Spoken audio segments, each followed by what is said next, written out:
Hello guys, in this tutorial we are going to kickstart our Next.js project. First of all, we need to go to nodejs.org, and under this nodejs.org website, all we just have to do is click on download.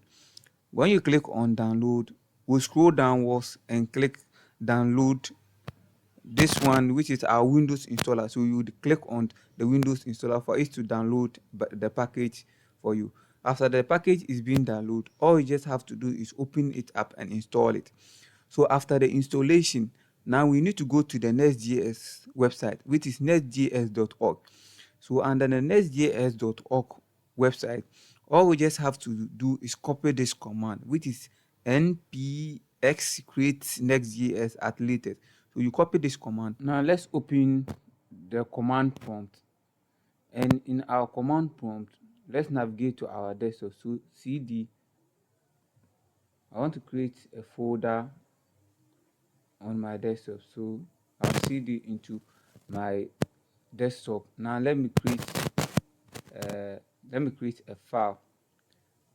Let me create a folder. So okay, mkey, yeah, mkey, then directory, the name of the folder should be next.js.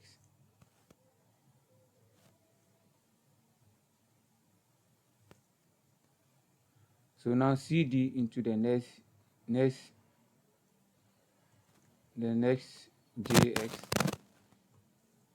Now create a terminal. Now navigate to the folder in which you want to start your Next.js project. Mine is in the directory of my home page, and I have created a folder known as Next.js. All we just have to do is paste the command, which is the npx create Next.js at latest. This is basically going to install the latest Next.js on this or in this specific folder. So now all we just have to do is press enter. So you press enter. The next thing it will ask is the project, or should I say the project name. So what you just have to do is give it a name. So I'll just name my YouTube. After that, press enter. Now you select the one that you want, but with regards to the, always use the default, which is the yes use recommended default. So that's the one which is already selected. So all you just have to do is press enter.